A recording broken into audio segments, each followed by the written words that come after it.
여러분, 마이데이터라는 말 들어보셨나요? 뉴스 경제면을 자주 보는 분이라면 익숙한 말이지만 일반인들에게는 조금 거리가 먼 단어죠. 영어 단어 자체는 쉽습니다. 마이 데이터, 내 데이터란 얘기죠. 과연 내 데이터가 어쩌길래 이렇게 뉴스에 많이 나오는 걸까요? 저는 예전에 싸이월드를 많이 했습니다. 싸이월드에 글을 쓰고 사진을 올리고 배경음악을 깔았죠. 내가 싸이월드에 올린 글과 사진, 이 데이터들은 누구의 것일까요? 내 거? 아니면 싸이월드 거? 당연히 우리는 내 거라고 생각합니다. 그런데 정말 그런지는 간단히 생각할 문제가 아닙니다. 저는 언젠가부터 싸이월드가 지겨워졌어요. 그래서 아직 다 못 쓴 도토리도 많았지만 과감하게 페이스북으로 이사를 갔습니다. 그런데 싸이월드에 있는 데이터를 그대로 다 두고 가야 했어요. 싸이월드 데이터를 페이스북에 옮길 수 있나요?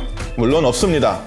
그런 기능을 제공 안 하니까요. 일일이 사진을 다 다운로드하고 글을 복사해서 올릴 수는 있겠지만 도대체 누가 어느 세월에 그걸 합니까? 그러니까 싸이월드에 있는 내 데이터는 어쩌면 온전히 내 것이 아닐 수도 있다는 겁니다. 내 마음대로 할 수 없으니까요. 은행을 한번 생각해보죠. 은행에 있는 돈은 내 돈입니까? 아니면 은행 돈입니까? 당연히 내 돈이죠. 우리은행에 있는 돈 신한은행에 보내고 싶으면 간단히 보낼 수 있습니다. 우리은행한테 내 계좌에 있는 돈 신한은행에 보내줘 라고 하면 우리은행이 알아서 신한은행에 보냅니다. 제가 우리은행에 가서 돈 찾아서 나와서 신한은행에 찾아가서 다시 입금하는 게 아니죠. 그런데 온라인에 있는 내 데이터는 내 마음대로 옮길 수가 없습니다. 내가 사진 찍고 내가 글을 썼는데 내 마음대로 못하니 속상하군요. 그래서 나온 게 바로 마이데이터입니다. 마이데이터는 온라인에 있는 내 데이터를 내가 원하는 대로 할 수 있는 권리를 부여하자는 그런 접근입니다. 우리은행에 내 돈 신한은행에 보내줘 라고 명령하듯 싸이월드에 내 데이터 페이스북에 보내줘 라고 할 수 있도록 하자는 거죠. 물론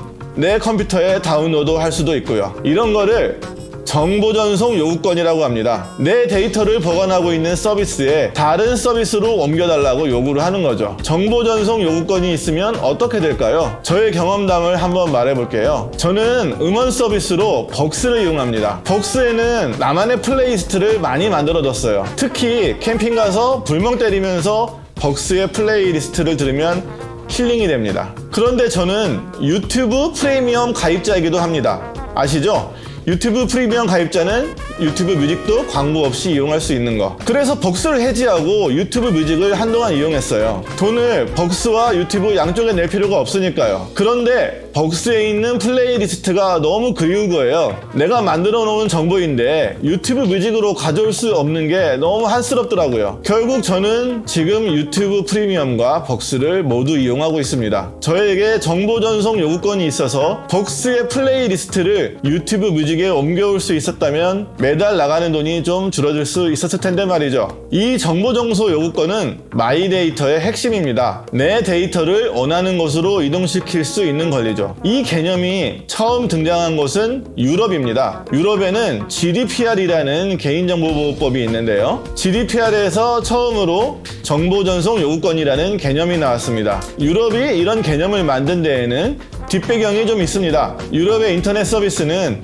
미국의 실리콘밸리 빅테크 기업들에 완전히 지배당한 상태죠. 구글, 유튜브, 페이스북, 애플, 넷플릭스 등 유럽인의 데이터는 차곡차곡 미국 기업에 쌓이고 있습니다. 이 상태가 앞으로 계속 지속되면 유럽은 미국 기업에 경제적으로 지배당할지도 모릅니다. 데이터가 4차 산업혁명의 석유라는데 유럽인의 정보가 다 미국 빅테크 기업에만 쌓이니까요. 그래서 나온 게 정보전송 요구권입니다. 미국 기업에 쌓인 정보를 가져올 수 있는 방안을 만들어 놓은 거죠. 우리나라도 이 GDPR의 영향을 받아 정보전송 요구권에 대한 관심이 많습니다. 지난해 데이터 3법이라는 게 국회를 통과됐는데 이 데이터 3법에 신용정보법이라는 게 포함되어 있었습니다. 이 신용정보법에는 정보전송 요구권이라는 개념이 처음으로 등장했습니다. 다만 모든 정보가 대상이 되는 건 아니고요. 신용정보의 경우 정보전송 요구권을 이용할 수 있도록 했습니다. 우리가 신용정보에 대한 정보전송 요구를 하면 금융기관은 이를 따라야 합니다. 신용정보란 금융거래에 이용되는 개인정보를 말합니다. 신용정보법이 개정됨에 따라서 우리나라는 올해부터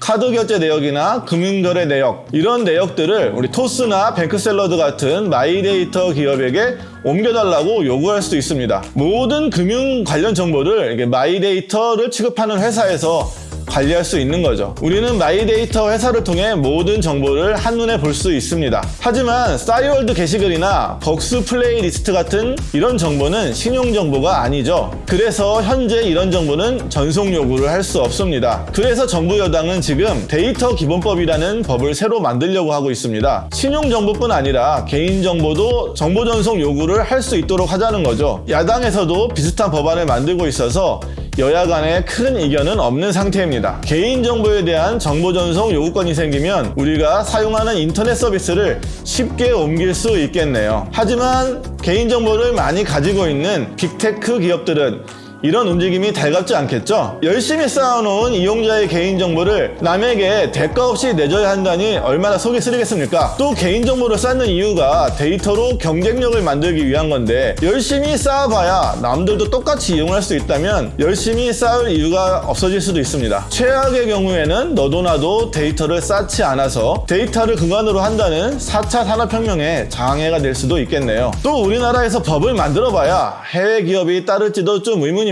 네이버에게는 개인정보를 전송해야 되는 의무가 있는데 구글에는 적용할 수 없다면 괜히 우리나라 기업 발목만 잡게 되는 거죠. 모든 정책과 제도에는 음과 양이 있게 마련입니다. 산업 발전에 지장을 주지 않으면서 이용자 개인의 권리를 극대화할 수 있는 현명한 방안이 있을지 모르겠습니다.